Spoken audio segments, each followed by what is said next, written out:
Good afternoon, everyone. This is Tony Trahan with the Office of Mental Health. Thank you all for coming today. Today's webinar is The Healing Power of Art. And for people who have not attended webinars before, let me just give you a brief orientation to webinars. Due to the volume of participants that we have, we do keep the lines muted. So please feel free to ask questions via the chat function on the webinar control panel. During the webinar, you may experience some momentary lapses in the audio. This is normal, and it should not interfere at all with the content. This webinar is being recorded, and it will be archived.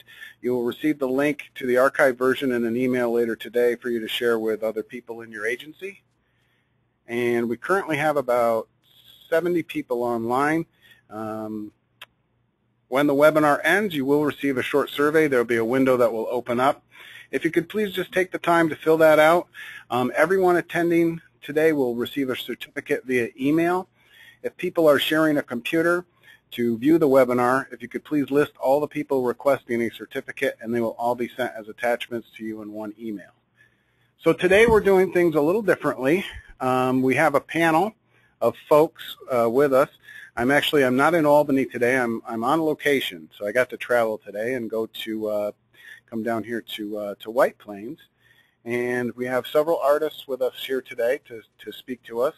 And I also have another artist and person out in Peekskill who will be attending by phone. So we'll be transferring over to and we'll be hearing them through phone. So the audio may change a little bit when we talk to the folks from Peekskill. We do have several artists. We have all of the artists' artwork today. After they get done speaking, there will be a slideshow that will be running in the background, and what those are pictures from our people who are inpatient in our various hospitals, and that is an art program that we have. Betsy Kuzia that is with us today. She helps to organize that, and we have those pictures are all up on our website, on our OMH website, and you can view them there as well. But I thought it would be nice to have them running in the background. So today we're here to talk about art. Now, a lot of us with mental health problems, the way I like to frame it is that we all have different sort of stories and different paths into mental illness, and our recovery is also individual. Our way out of mental illness and our healing process is also very individualized. And what tends to happen in the OMH system and with our providers is there tends to be a twisting of the person to meet the needs of the clinic or to meet the needs of the treatment center. And really what we focus on a lot, we talk about a lot, is patient-centered or person-centered care.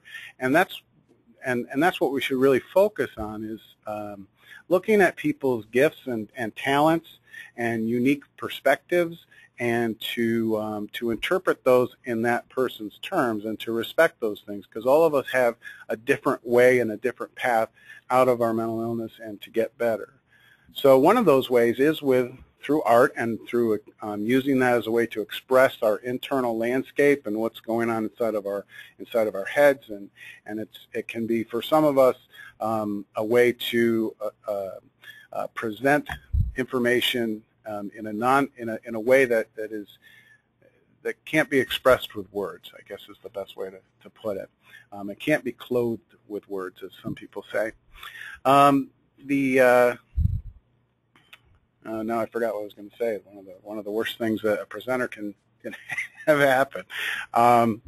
So what I'm going to do then is I'm going to introduce our artists for today, and they're going to speak a little bit about their artwork and a little bit about their history, and we'll ask them some questions. And again, you can send in questions at any time.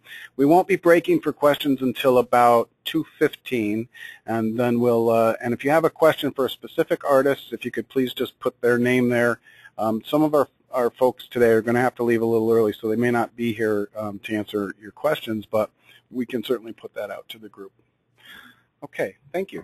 So our first artist today is Louise, and we'll put your picture up there. There you go, Louise. You tell us a little bit about yourself? Hi, my name is Louise, and I'm a self-taught artist. I started painting using oils and later painted with acrylics. I currently enjoy painting with watercolors. I started drawing with pencil and charcoal pencil as a teenager. I discovered that I could draw exact likenesses of women on magazine covers and developed a love for art. I also did sculptures. This painting that you see now is a watercolor, and I call it winter because of the starkness and barrenness of winter, when all the leaves and flowers are off the trees and the ground. And I hadn't painted in a long while, and this was my first attempt, and I didn't want to do anything that was too involved. To get me in the mood, I just painted winter, and this is what came out. And I think it definitely portrays the feelings of winter when it comes, and the brightness and colorfulness of spring is gone, and summer. My next painting is also a watercolor. This I call Spring. And as you can see, they're both pictures of trees. I love landscapes and nature, and I especially love trees, and I think I portrayed spring in this picture because of the colorfulness of the background, which seems like the colors of leaves surrounding the landscape, and the starkness of the trees as they're developing and starting to sprout and show the signs of spring. I hope you enjoyed this watercolor as well. It was my second attempt after the first one of winter. So again, I thought of trees, and I wanted to paint something not too involved, but something that would depict the seasons. Thank you. You're welcome. You mind if I ask you a couple questions? Go right ahead. So we're going to need to share the microphone here. So I'm going to get over a little bit. So is there anyone who's really helped encourage you and helped develop your talent? Yes, my art therapist, Lee Doyle. I have known her for over 20 years, and I consider her a friend as well as an art therapist and a therapist. And she has guided me with her advice and her criticisms throughout. And she's very forthright and honest and accurate in her appraisals. And I don't think I could be as good an artist without her help and guidance. She's also turning red. So thank you. That's very kind. So are there things that do you feel like there are things that you can express or things that you can get out of art therapy that and I'm not trying to diminish talk therapy or other types of therapy, but I mean, is that something that is unique and that you can get things out of versus some of the other more traditional treatments? Not that I'm putting down, not that I'm saying one is better than the other, but we need a menu of options. Kind of Yes. Sometimes I feel that I like silence a lot, and I don't like a lot of noise like hectic music and loud noises. They jar my nervous system and make me very nervous. And in the quiet of the art room or the my home, there is peace and quiet and calm, and I find painting expresses that sense of calm, and it encourages my sense of self-esteem and pride in my work, and I'm always surprised when I do something that I actually like, because I don't know where it comes from. I often call it something like having magic fingers. I don't know where it comes from, but I think it comes from God and a higher power over me, who is like either God or Pierre Auguste Renoir, or Vincent van Gogh, guiding my strokes and my fingers, and making a work of art that I couldn't do by myself.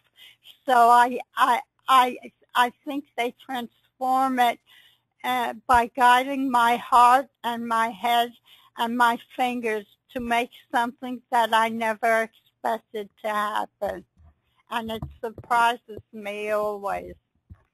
Well, thank you very much, because I think that that's a very important point. There are a lot of, I've heard that very commonly is when people create, that it doesn't feel like it's a willful act or it's something that's happening, but that it's some other entity, whether it's God or a consciousness or however or a higher power that is working through you.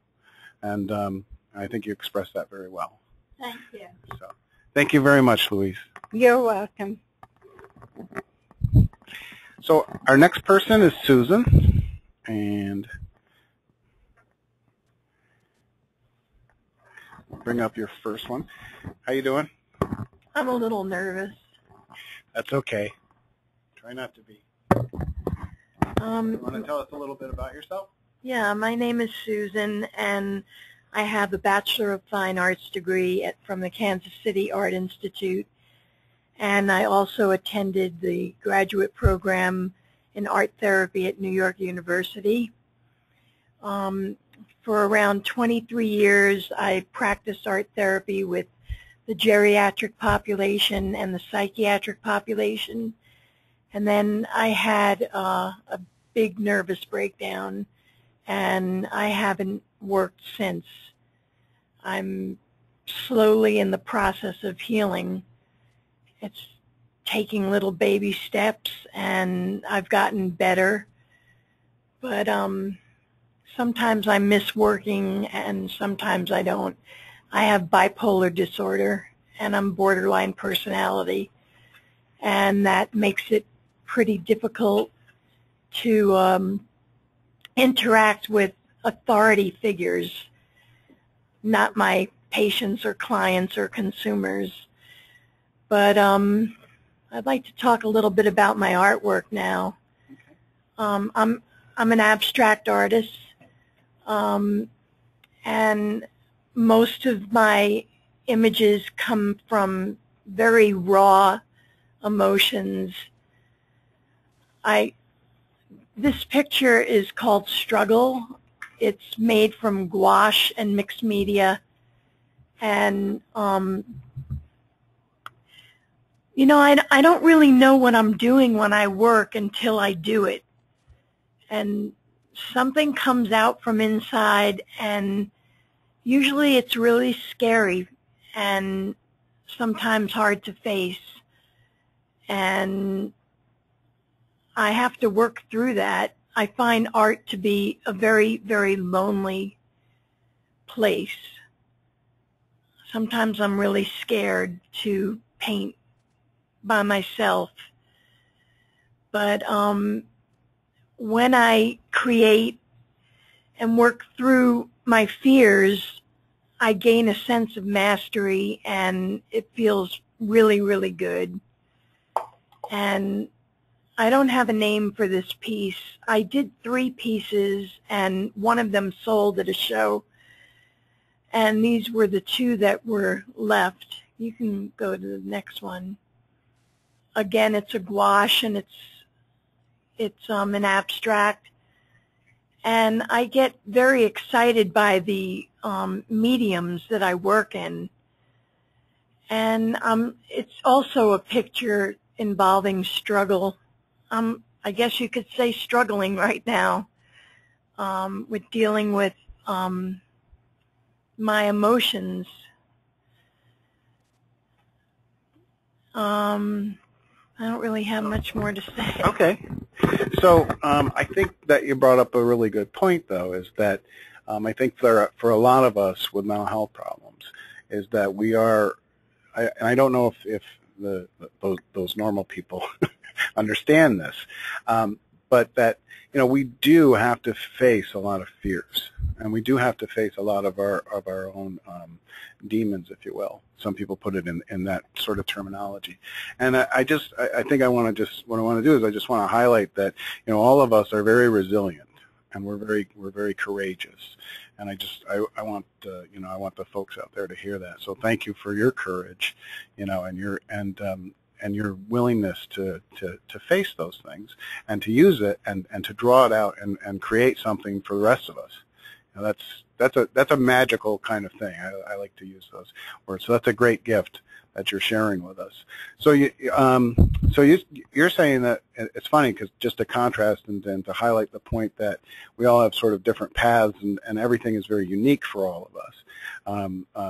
Louise was saying that, you know, she feels like there's someone working through her, and you're saying you're feeling like you're kind of lonely. It's kind of a lonely place. Do you want to elaborate on that a little bit?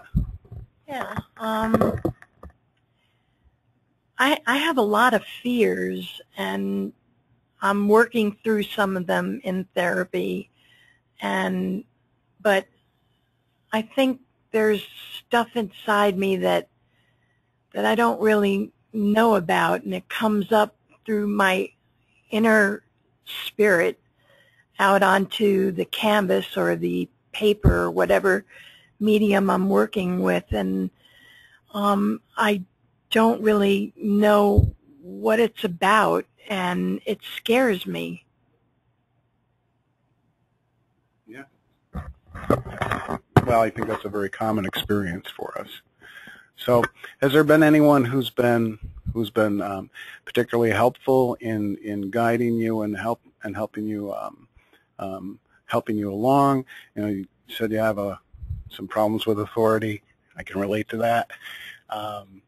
How does that work for you? I mean, are you able to accept criticisms and critiques along the way? Because it's you know, that's part of the path. If we're going to try to do anything, there's always going to be naysayers out there. So, can you talk a little bit about that? About who's helped you and how you handle criticism and things? Well, you know, I'm at Rockland Psychiatric Center now, and I attend group therapy, individual therapy, and I see my psychiatrist once a month. But Lee Doyle, who's the art therapist here, has been very influential in supporting me and guiding me through this process. I don't know actually what I would do without her, because for many years I wasn't painting, and I came into the art room, and she just was extremely supportive of me, and it helped me. Having her there helped me with my fears and my doubts, and I just was able to create. The loneliness went away, and it got so good that I was able to work on my own without Lee by my side. Um,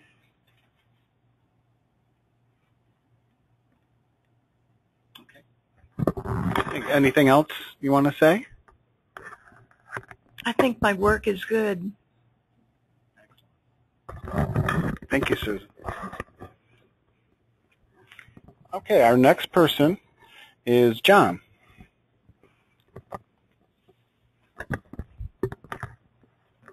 Hi, I'm John.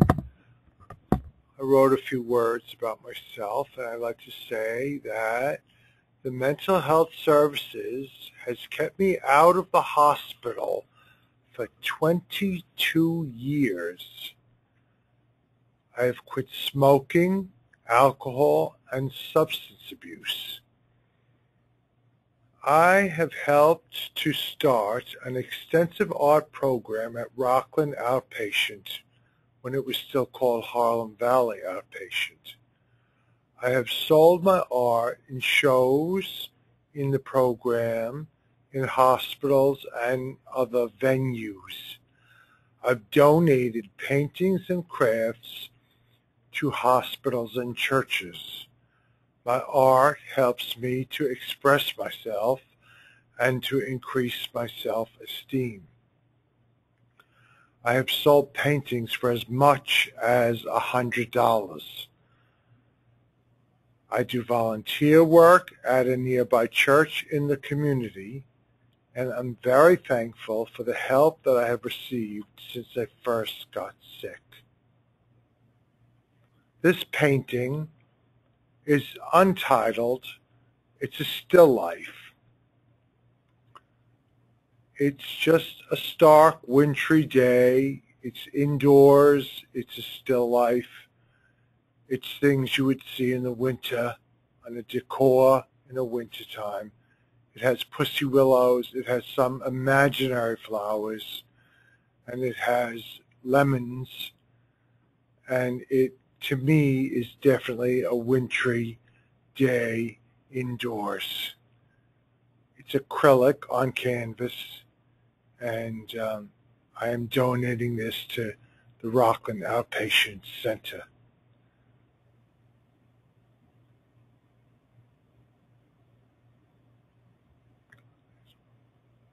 This one is also untitled. It's a seascape. It's a seascape. The colors are very difficult to see, but it's just also stark. There are no people on the beach. There are a few birds. Maybe the water is dirty. I don't know. But it's a beach scene, most likely on the Atlantic Ocean.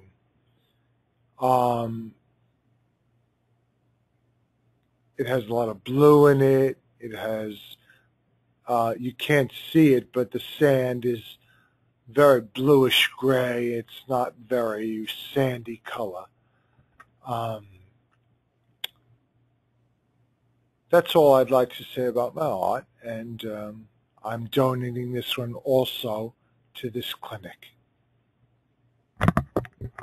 So when did you first start, drawing or painting or doing this visual art? I started doing visual art when I was a young kid, actually quite young. Like, I want to say like 1970, when I was very young, preteen. My dad and my mom really encouraged this. They thought that it was a good thing. They encouraged it a lot. They bought me some acrylics. They bought me some canvas pads. And I just started doing it. And when I went into high school, I was very enthusiastic about art, very much so. I actually wanted to go to a academic art high school, but when I took the test, I failed the test. I didn't do well on the test. And I went to another academic high school and took art electives. At the time they called that electives. I don't know if they still do. And I just kept doing it. I kept doing it. When you first started experiencing mental health problems, did your artwork change? Was it better or worse or easier or harder, or did it not change at all? Was it always the same?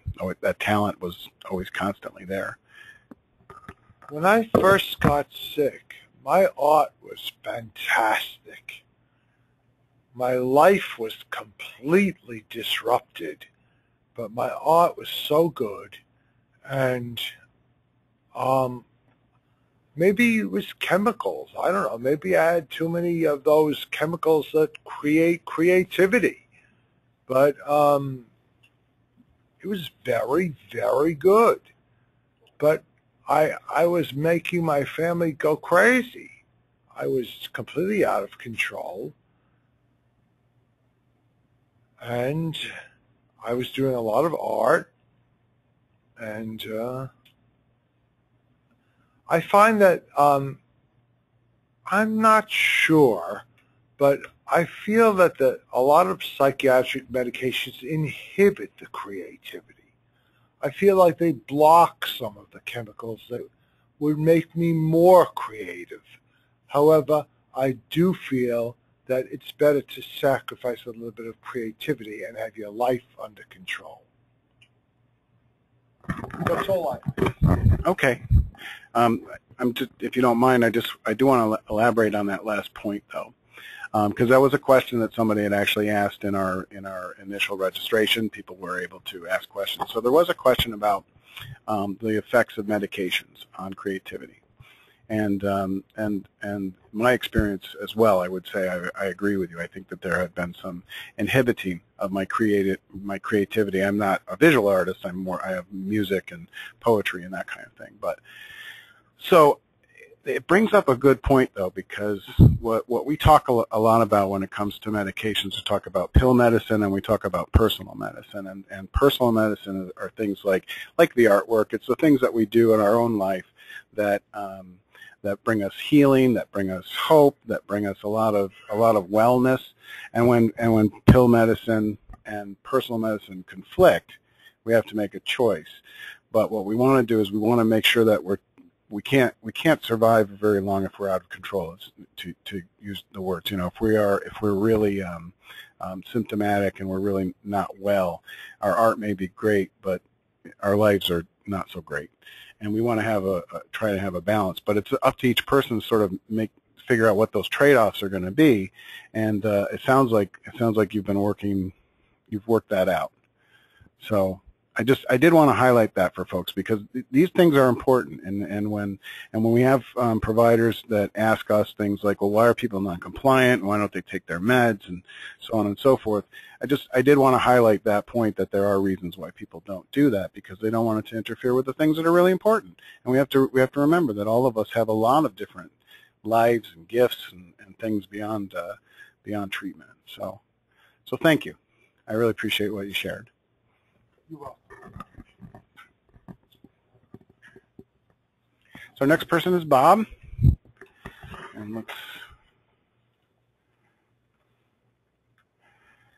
that about right? This is what we're going to be seeing there. So, okay, alrighty.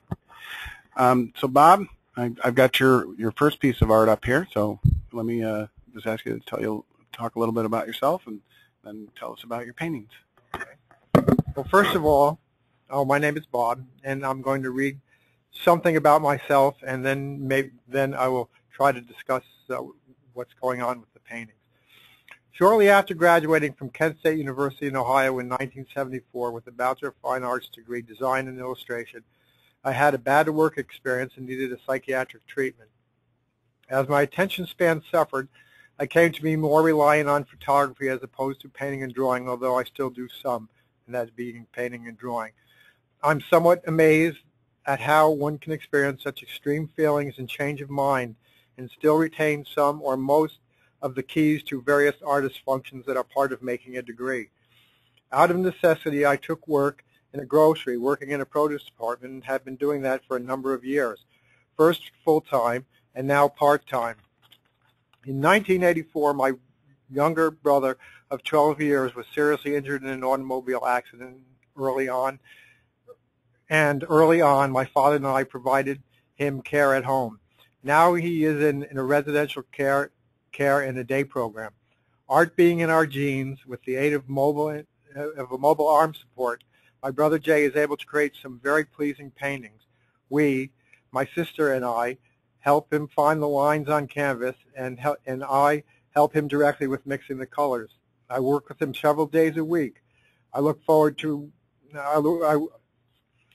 him several days a week. I spend a lot of time with Jay. He's very, very good, very pleasant person. And as far as my own life goes, I look forward to producing examples of my art well into the future. Thank you. All right. So this painting up on the screen now is a landscape from that I created on canvas with acrylics. It was based on a mediocre colored slide, and I tried to add a little creative flair to it. But I have an appreciation of nature and try to bring it as close to being naturalistic as I could, and I think I've done a pretty good job, and I hope you do. I'll go on to the next painting.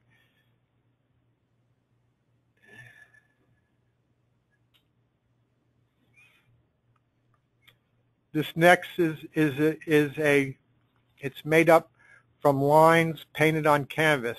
I wanted to originally make it a full canvas, but I ended up having such a struggle was going on that I was never able to complete the canvas. So what I simply did was take a photograph of the lines that I did complete, and later took the negative and digitally scanned it and took parts of the lines and created a repeating design from them. But what makes it special to me is that the number of steps that were taken to go from the original canvas to the final work. It really does make a, as in the electronic art form that it is now, it prints very well on good paper, and I seem to like it very much, and I hope you do as well. So those are two very different pictures. One's a landscape, and one is more of a pattern kind of thing. Where do you get your inspiration from? Does it come? Were these inspired, do you think, by the same kinds of, I don't know, energies, or? I think there's the same energy in both of them in terms of the color sense and element of design, although they're uniquely different. I haven't really taken a concrete direction in my work as far as the subject matter or the type of work, since I've been working on art. What happens is in times I gather these elements and I look at them and I seem to be inspired by what I'm looking at, and it comes to an idea that I might do a certain thing with something, and I usually do it, and if it comes out successful, I go with it. And but let me see how I'm going to put this. When you make a degree, you say there's many different areas of art that you study. There's more than one topic, and it's a very, very, very broad, group of ideas. The various artists.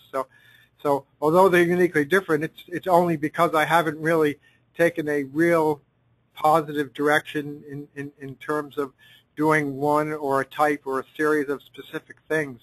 A little bit, working and going through all the rigors of daily activities and things. It's sometimes, unless you devote your time entirely to art, it's pretty difficult to take a real solid direction.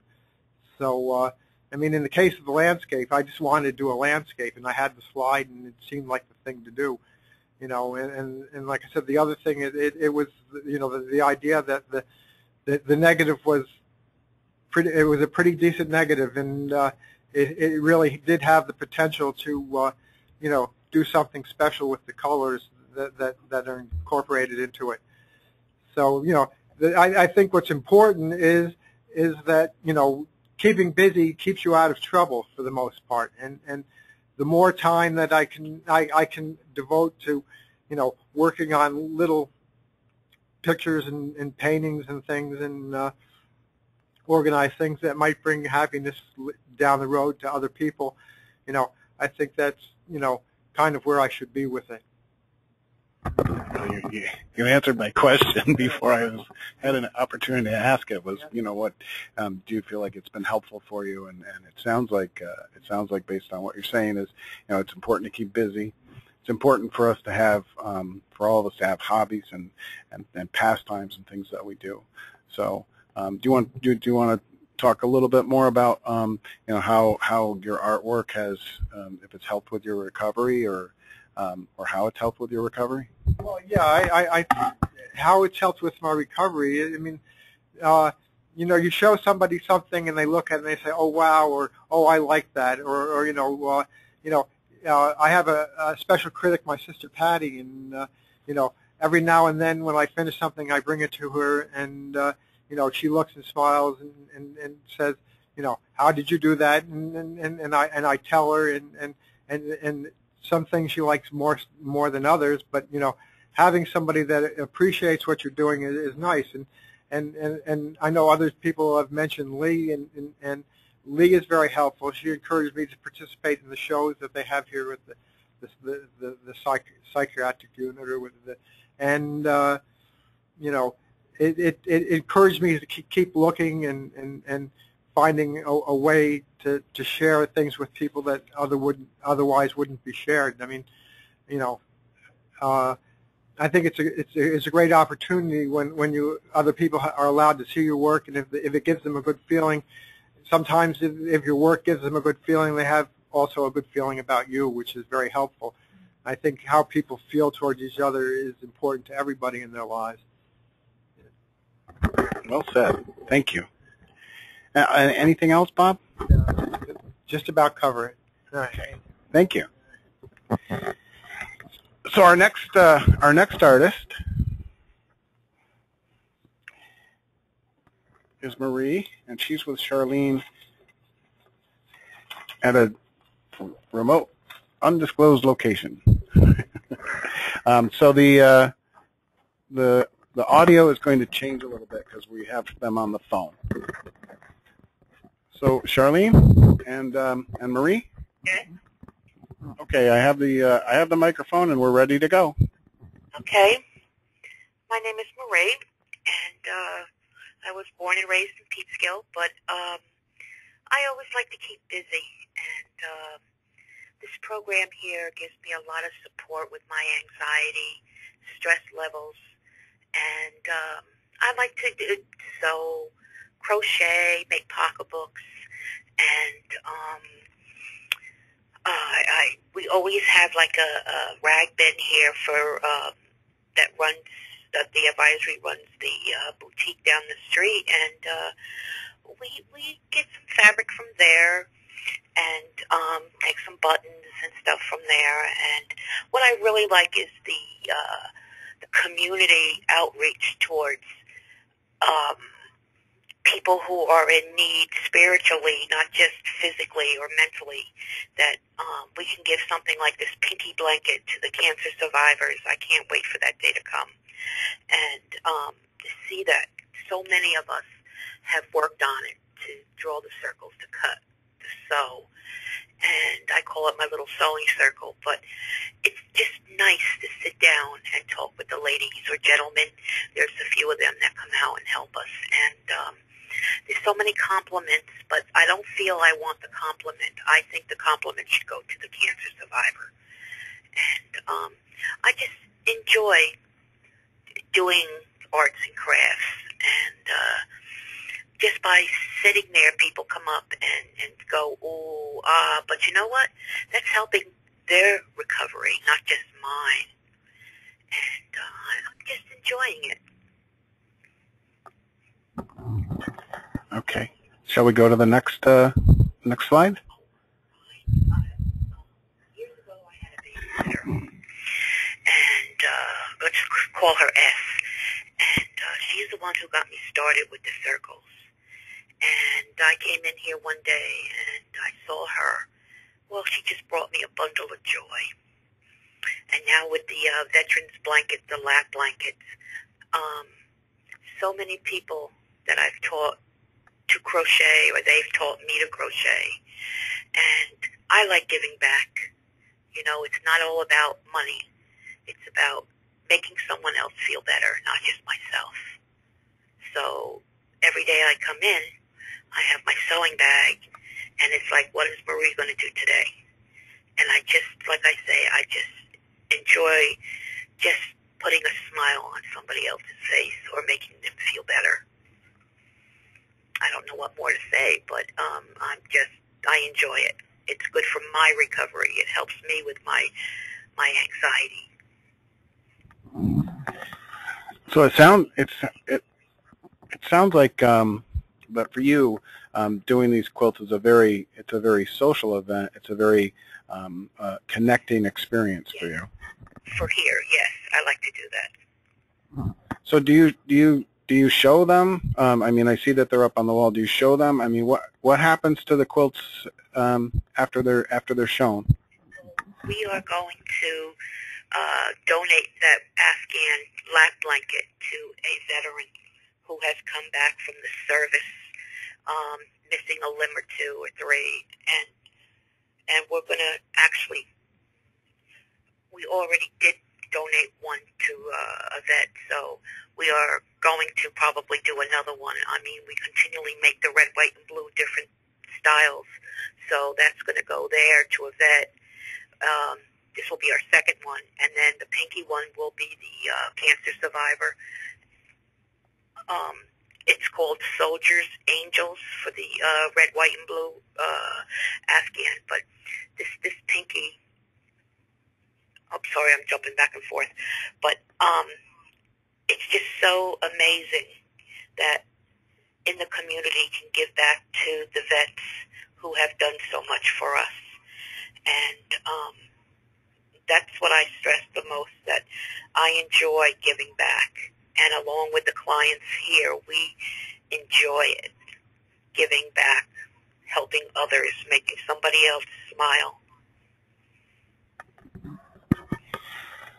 So I'm not a crocheter myself, but I would like to ask you. So because it sounds like when you crochet, it's sort of a repetitive kind of task.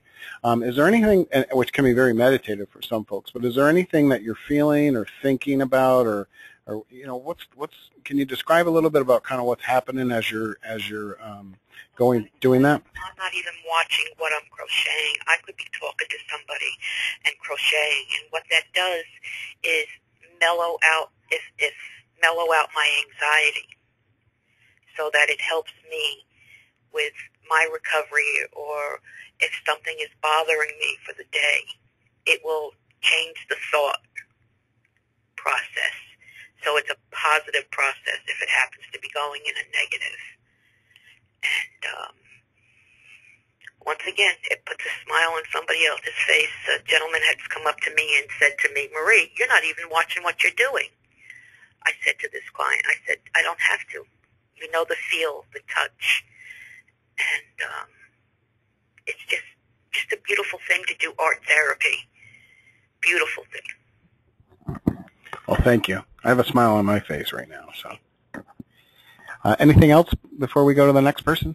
Not that I can think of, but I thank you for allowing me to speak. Thanks.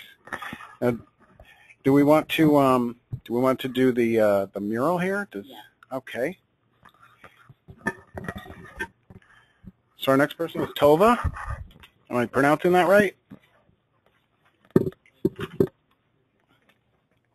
Hi, Tova. Hi. Good afternoon. Can you tell us a little bit about yourself and then talk about the mural? I'm an artist and muralist based, sort of based here in Westchester, and I do artist residencies through the Westchester Arts Council, which collaborates with different schools and community centers, and they've sent me to a lot of the different clinics, service centers from Rockland Psychiatric Center, and I've had a chance to work with a lot of artists and enjoyed it thoroughly. And I also have a personal connection because my mother worked for 30 years at the Rockland Psychiatric Service Center in New Rochelle. So, and my background is basically in the fine arts, although I took some psychology and sociology. So did you painted this mural? No, I did not paint this mural, and and it's actually part of a diptych. It's fairly large, and it's at the New Rochelle Manor, where a lot of the consumers from the New Rochelle Service Center live, and it's a residential home. And the beauty of the residencies that I participate in is I can't really know ahead of time what's going to come out because it comes from the individuals who produce it. And I basically just try to see what it is that they want to express, and I try to enable them to do that. I have a lot of background in art, so I can always provide any kind of technical things, but the artistic aspect is very democratic. So someone can have 20 years of schooling or no years of schooling, as long as they have something they want to express. And in this particular case, we had a lot of people who didn't realize they had something to express till they started working, and that's the beauty also of a community project. When we first started, we had a few artists who were very enthusiastic, and because it was in a community room, the dining room, a lot of people kind of walked through, and we had the kind of person, there's always one or two who says, oh, I can't do art. And my approach is, well, it's different in every place that I go. For example, at the New Rochelle Service Center, they asked to have more of like a college level class instruction, and I have background in that, so I said great, and that's what they got. They have easels, they have large canvases. We had visiting artists, we had gallery curators come in and and talk with them. But other times I don't necessarily teach. I just put things out there, like colored pencils and paints, and I don't tell anyone they have to do anything. And but once they start, then there's something to work with. And in this particular mural, the theme was their mural. They wanted to create something having to do with nature, and some of the images they drew on paper, and we enlarged them, and we transferred them with we transferred them onto transparent paper, and then we transferred that directly onto the wall. And because it was a group, we had, for example, we had one woman who was very depressed. Her sister had just passed away, and she couldn't work, and she couldn't do anything. She said she really wished she could do it, but she just couldn't do anything. And somebody said to her, well, why don't you always make stars, why don't you put a star in there in memory of your sister?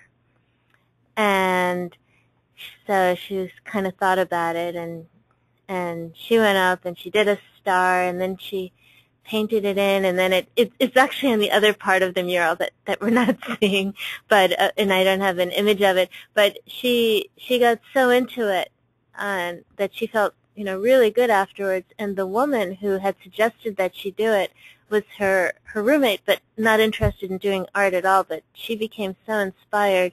She could barely walk. She uses a physical aid to walk with. She decided she was going to paint something too. And because she thought if her roommate could overcome this, big sadness and do something, and because of her suggestion, then she certainly could do something. And we had other people who also were feeling pretty bad about things. We had one person there, a very talented man who had cancer, and he was feeling, he was just, that's all he could think about. But when he started working, he was getting so many compliments from other people, and he was just thinking of himself as an artist, not as a cancer patient. And we had another woman who did these big flowers there, and she was like, she asked to get photographs so she could send them to her family, which lived in the South, and she was really happy that she had something to show them. And we also had one other woman. I just want to mention her because she was tempted. She saw the colors, and but she said she couldn't do anything. And so I pushed her a little bit. I said, well, you can do a circle. And so she said, oh, yeah, I can do a circle. And I said, well, think of things that are circular. And she decided to do a moon. And it's also actually on the other panel. But the moon she did was so incredible. It was this huge moon with this big eye in it with these long lashes. And it was just like no other moon that I've ever seen. And after painting that, she also got into it, and she started painting other things. And the tree was freehand drawn in this, whereas the other things are transferred. And anyway, the woman who did the moon, she passed away like 2 months afterwards. But her family was really pleased that they had something to see that she had done that was so positive and so beautiful. And the way we did this group murals, everyone had something to contribute. And like we had one woman who's very talented who did the still life of, she always does still life, so she wanted to do it even though it wasn't the theme was nature. So we put her vase and flowers on either end, and it was like a nice little note. And it really brought the group together. And I think, some people say that art is kind of like therapy while they're doing it, but I think it's like something even more because, well, I don't know anything at the clinic. I'm just an artist, so I shouldn't even go into that. But I just want to say that when you are creating art, you're experimenting a lot. You're trying things out, and that leads to growth and developing, your ideas, and working in a group. Also, you get the feedback of the group, and you get that involvement. That's really just so wonderful. So yeah, this was a great experience. Thank you very much. You really expressed a lot of good things very eloquently. So thank you. When it's, you talked about a group experience, and we were recently at a clinic, and we encouraged them to do a mural and to start painting the walls there, and to start doing some things like that. So it sounds like it's a really positive and powerful community event. People start learning things about themselves that they didn't know they had inside of them, and I'm guilty. I'm one of those people who can't draw, or I can't do that. But I would certainly try it in one of those kinds of settings, and it sounds like there was a lot of positive encouragement, and that it was a real good event for folks. So I would encourage folks out there listening that I kind of have a blind spot to these kinds of things, but this one, and then there was another one that somebody did at a hospital, just to cover over some. It was outside, and to cover over some bare walls. It's just, they just had the patients who lived in the hospital. Just everyone has a piece of that. So. Let me ask you a question though. Where did you get the materials to do this? Because that's usually one of the first barriers that people bring is they say, well, it's cost prohibitive. Where are we going to get the money to do this? Where did you get the materials from? Well, the Arts Council, when they send artists to sites, there's usually a material allowance. But I've in the service centers that I've been in, especially, well, I guess I've been in Yonkers, Mount Vernon, and New Rochelle. The staff and the board there have really taken note of the effect that the art has had on the whole environment of the center in general, and they've also supported a lot of the efforts with supplies. And so so far there has been no barrier, and especially, once people want to create, then, nothing's going to stop them. And right now at the Mount Vernon Service Center, I'm just so impressed there. It's interesting because there's such an age range from very young artists to ones that are quite a bit older, and they're all just working so beautifully. And it is funny how the art room, despite all this energy, gets very quiet. But it's just exciting seeing what's coming out of there. Thank you very much, Tova. Was there anything else you wanted to say? I can't think of it right now. I'm better at answering questions. Well, I think you did a great job describing this and describing the experience there. Thank you. So I think next, why don't we have, Betsy, why don't we have you come up? We'll introduce everybody, and we'll have everybody speak. But Betsy, if you don't mind just coming up for a minute, because what we're going to do is we'll run through the slideshow and let that run in the background, and then we'll hear from a couple other folks, and then we'll start answering some of the folks' questions out there. So let me just, from current slide. Okay. And this will just run in the background. Can you tell us, this is Betsy Kuzia, maybe just tell us a little bit about yourself and your background, and tell us about what what's going on at OMH and the different psych centers and all of these pictures that I see every day up there. Glad to, Tony. I came to OMH Central Office about 4 years ago, having spent well over 20 years over at the Capital District Psychiatric Center, which is one of our facilities in Albany. I'm a social worker by background and had been practicing since the 70s. And just to share a little background, which leads us to where we are now, probably in the late 90s, I was feeling kind of stale in my own clinical work. Had worked as an inpatient clinician, had worked on our psychiatric rehabilitation team, and I had gone to a creative arts conference, a local conference, and I met a woman who was an art therapist. And she had been working in a residential treatment program over in Massachusetts, and we got talking, and she, I liked what I heard, and I was thinking, gee, maybe I could combine the use of art with some of my own clinical work, and I would have some more tools in trying to help people get more involved in their treatment and recovery process. So I started the long haul of going back to school and taking more graduate courses over at Springfield College, and was able to develop an expressive therapies program over at the hospital. And many of the things that our artists have described are things that I've seen firsthand in my work at the facility.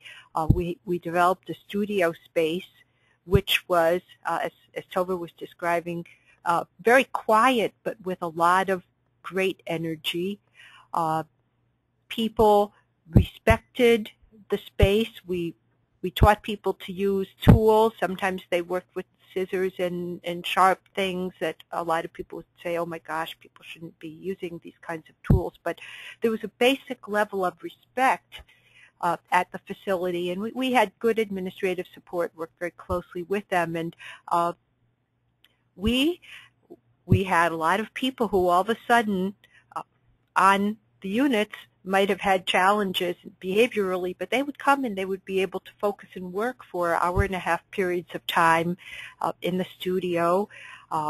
There would be lineups of people waiting to come into the studio before groups were scheduled to begin. And that was the type of thing that we really tried to promote, because we were focusing on people's strengths and not just their symptoms and liabilities. And so many of the things that our artists have described about art coming from a higher place and coming from within, a way to kind of learning to problem solve and learning to deal with fears and doubts. We saw all of that happening, and people were getting the opportunity to work on that sort of thing. Fast forward ahead to where I am right now. I spent a number of years, with that program and with clients and graduate students.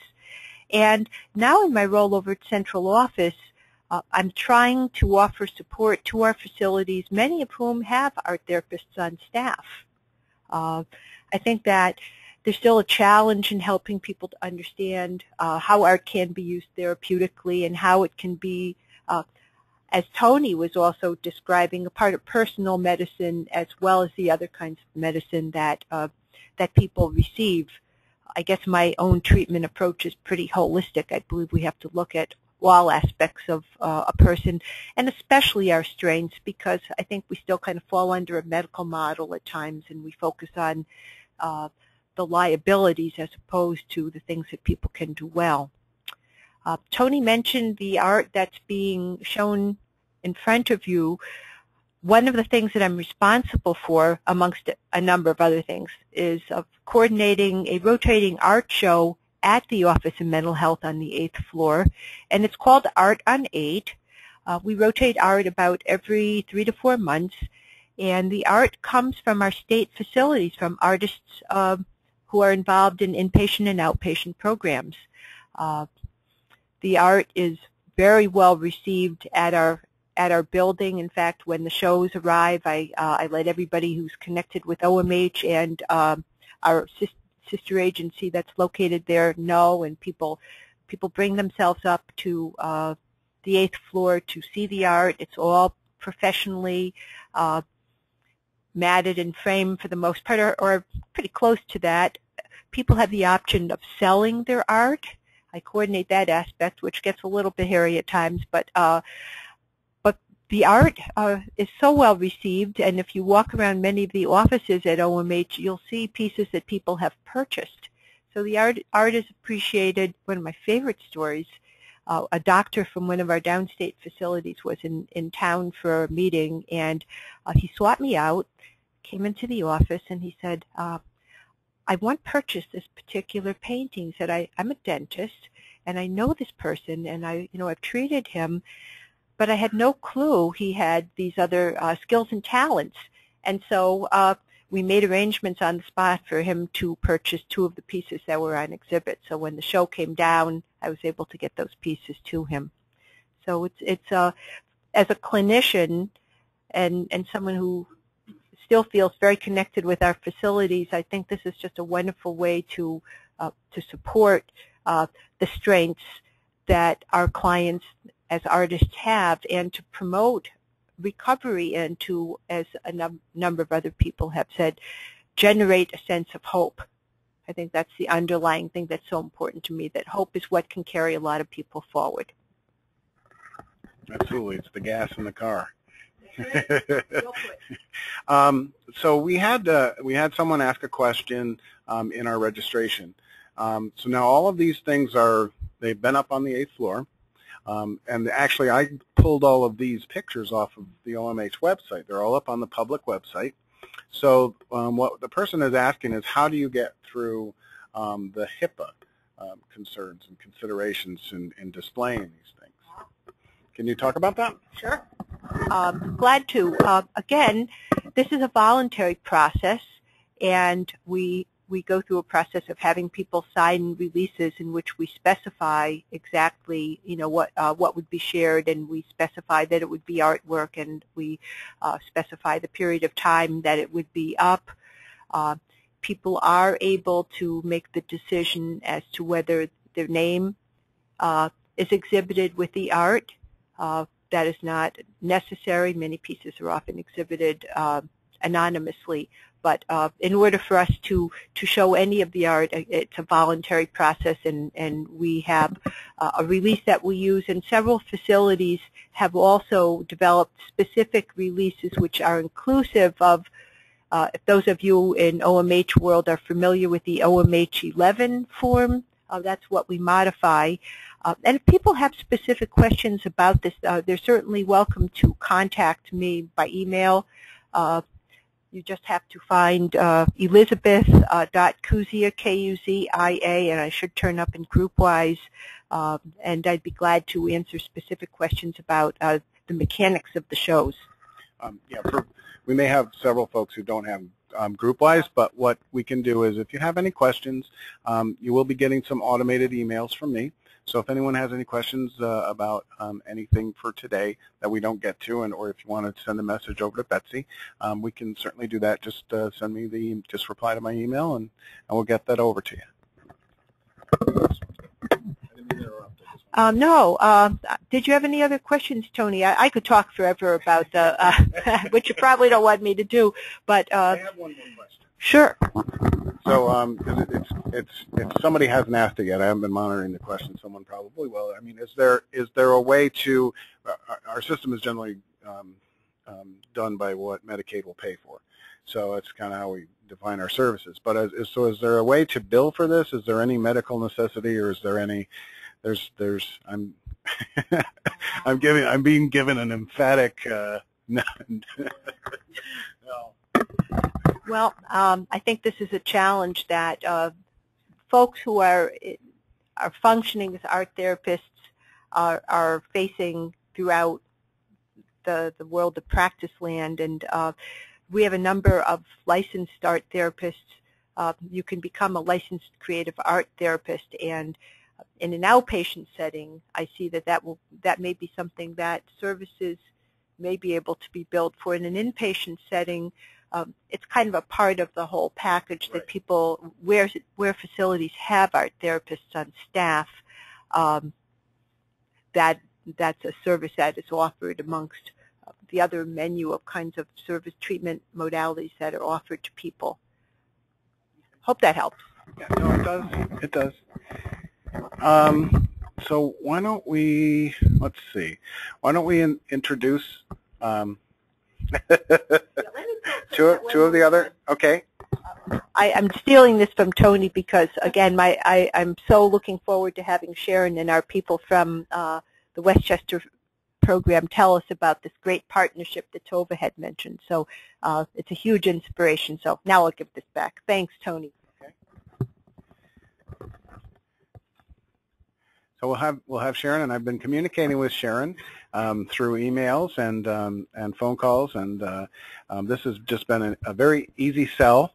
So she was willing to help us out with this and helped organize and invite the artists that came today. So I thank you for that, and it's been very easy and pleasant to work with you. So Sharon Freeman. Hi, I'm Sharon Freeman. I have worked in state service for over 30 years, so I've seen a lot of changes over the years.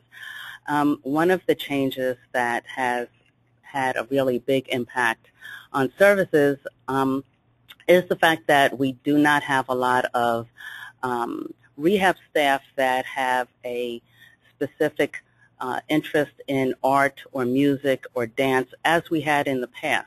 We are very fortunate here in White Plains to have Lee, who is an artist and has a degree in art from the College of New Rochelle, who is able to work with the consumers who receive services here in White Plains. For some of our other Westchester County service centers, we have to be very creative in how we get those services provided. We have a partnership with Arts Westchester, which was formerly the Westchester Arts Council. Each of our service centers receive a 7-session art residency, and depending on what the consumers in the service center are interested in, it may be an artist who focuses on painting or drawing or music, and we have had artists who have helped consumers make dolls and wind chimes, and a lot of, for the most part, our Yonkers, Mount Vernon, and New Rochelle sites have used Tova's services. As Tova stated, her mother was a social worker in our New Rochelle site, so Tova was very familiar with our consumer population and our centers. And in all of those sites, we have murals that were created by the consumers in those service centers and the guidance of Tova. The residencies are very important to us. In those sites, we do not have art therapists or staff who are artists, so we really rely on those residencies to come in and provide a 7-session, one time a year residency, and it's really a very positive response that we get from our consumers and our staff, and the consumers really do not like to see it end. However, you know, we don't have any staff that can take on that role after the residency is over. Again, we do have a lot of support from our advisory boards who provide funding for frames and matting, and Tova does that, as does Lee. And in Peekskill, Charlene C., who facilitates a number of rehab groups with a focus on art, she is very helpful with our consumers, comes up with a lot of creative ideas, or takes the ideas that the consumers have and makes things happen. Charlene is very involved in community service programs and projects in her own community, and one of the wonderful things that has happened recently is that we connect our rehab department at Rockland is really encouraging folks to get involved in their community and volunteer and give back. So Marie has really been involved with that. So has Charlene. Charlene has developed partnerships in the community, and the consumers have done things such as for Halloween, created like 6-foot-tall Halloween decorations out of empty boxes that they had in the service center and donated them to the local youth bureau, and so that they could use them for their Halloween party. So we're really trying to give back, use the talents and gifts that our consumers have, and create things that they can use for themselves, share with their family members and friends. They can teach one another, and they can also give to the community. Thank you. I think that's very, very important. I really want to highlight that you are connected to the community, that this is not something that's just sort of happening in a bubble and in a closed system. It is open. You're sharing things with the community. You're involved with the community. Great. I think that's very important to highlight that for folks. Each year with the Arts Westchester program, they have a wonderful venue located in downtown White Plains, and we, Rockland Psychiatric Center consumers, have an opportunity to have an art show, which is open to the public. It will be held in September. It's called Visions 2011. The title of the show is Imagine. We will be sending information out about that. The opening reception is September 13th, and we this year have a 10-day show. So many of the consumers who have spoken today will have artwork on display then. It also is a wonderful partnership with other local mental health providers. They are invited to have their consumers create art and have it on display also. So we have local agencies involved, and we have consumers who may see their own private psychiatrist come and exhibit their crafts or their artwork. So it's really a big event. Last fall we had almost $2,000 worth of sales, and we had over 200 pieces of artwork on display. And the consumers are able to keep the monies from those sales. That's great. So when you send that out, will you be sending it out through email? Yes. Okay. So send it to me, and what I will do is I will pass that information on to everyone who registered for this webinar, because they obviously have an interest in it. But I don't want to spam people. But I will send that link out to everyone, so you will get it that way. So our next person, we have two more folks. I want to get to quickly. We have Lee Doyle and Charlene C. Lee, you want to come over, and then we'll do Charlene.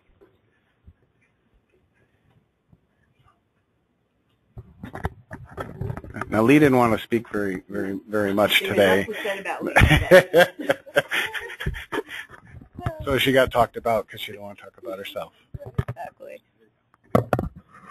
Hi, everybody. I, first of all, have to respond to what people were saying prior to me getting online here, that I was very moved by what was said by the clients I particularly work with.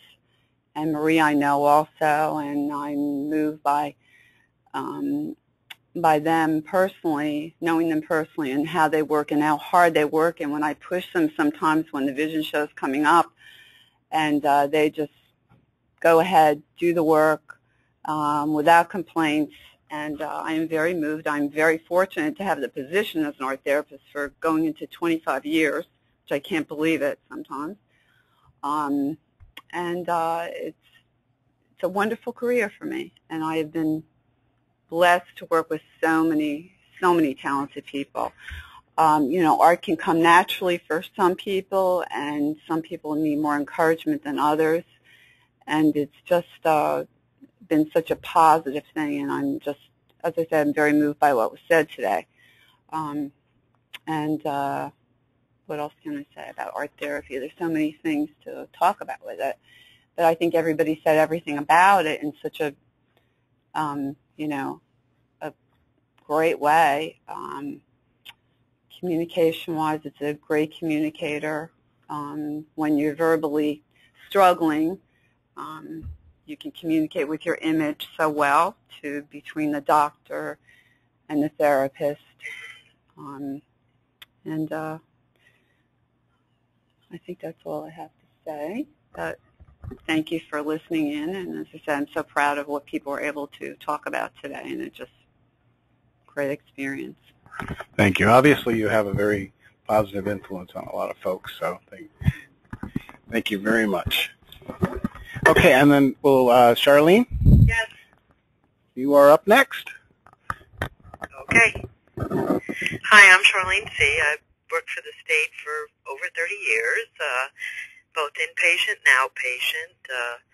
Have a background in education, in elementary education, and I guess I've always had an interest in art and arts and crafts, and I try to bring that, even the simplest, for decorations at the holidays, that everybody can participate. You know, even if you say you have no talent, we can find something that you can work on and join our little circle, or giving back to the community. And I guess that's where we started, was our involvement in the community and finding things that we could do that were both creative and keeping your hands busy. We've heard that a lot from a lot of the clients, is that they feel better when they're busy.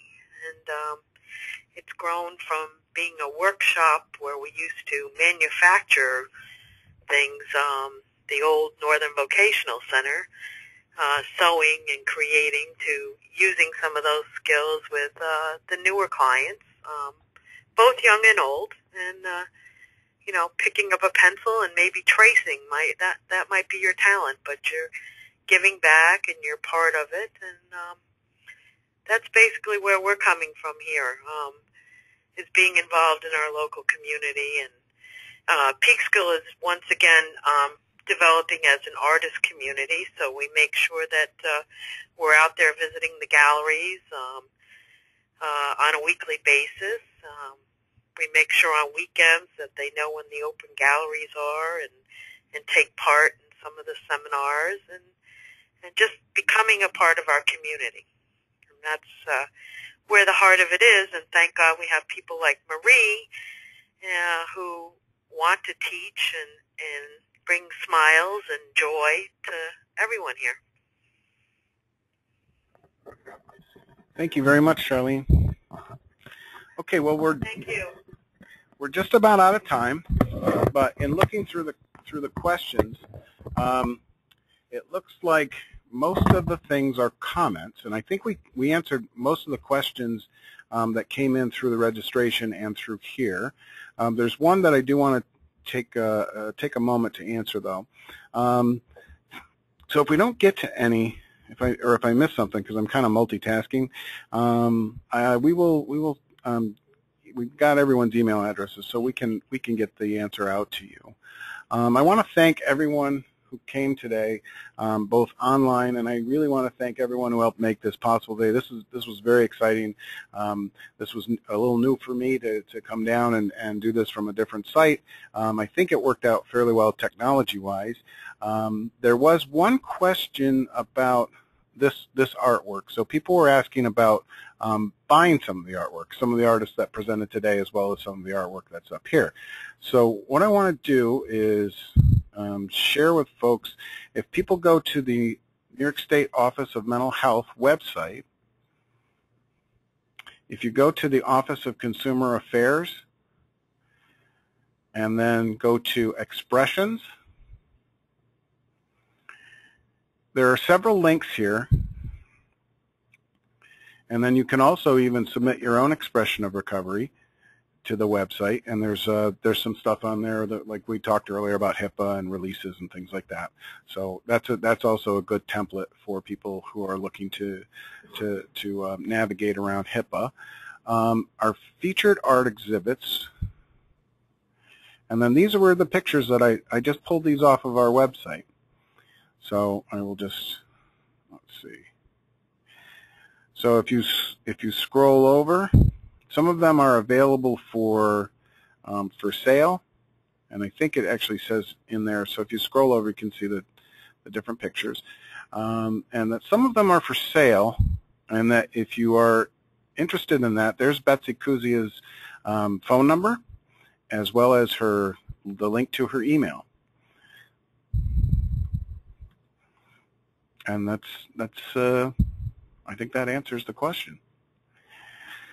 So with that, let me thank everyone again. It has been a pleasure. Betsy, Lee, Tova, Sharon, especially, thank you all very much for making this possible today. I really appreciate it. I think we covered a lot of information today. This was really good. I think it's an area that we don't give enough attention, so I'm glad that we were able to do that today. Again, this will be archived, so you can share it with folks. When we end the webinar, there will be a window that will pop up, and there's about 4 or 5 questions there. If you could just please take the time to answer those questions, put in any comments. We do take them seriously, and we really appreciate it. And just to prove the diversity of our monthly webinars, next month we will be talking about medications. So next month we will be doing a presentation on MyPsyches and decision support centers, engaging and empowering people in treatment. So this has to do with using medications in a reasonable way. So we want to, part of this is to reduce polypharmacy, which actually does more harm than good. You can read more about that again on our website. There's actually a link on there for psyches. My psyches is more geared towards the consumers. So there was one other thing I wanted to mention too, is that when it comes to art or any of these things, for me, I was able to hide a lot of my symptoms and a lot of the things that were going on with me in my art, and in the art community that I was in.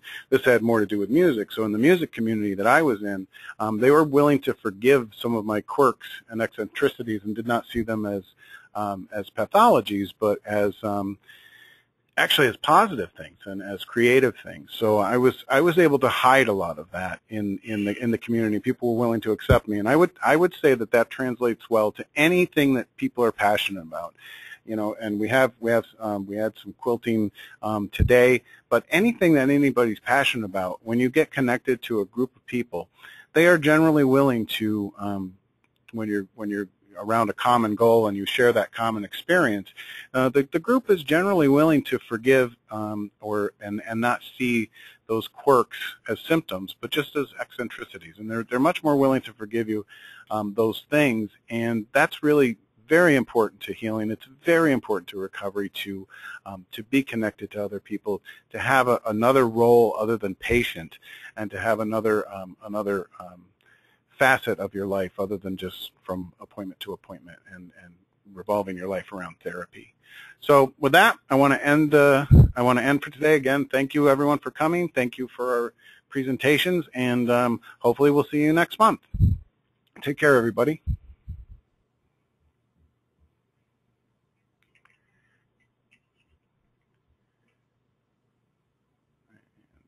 I can stop this. Here we go.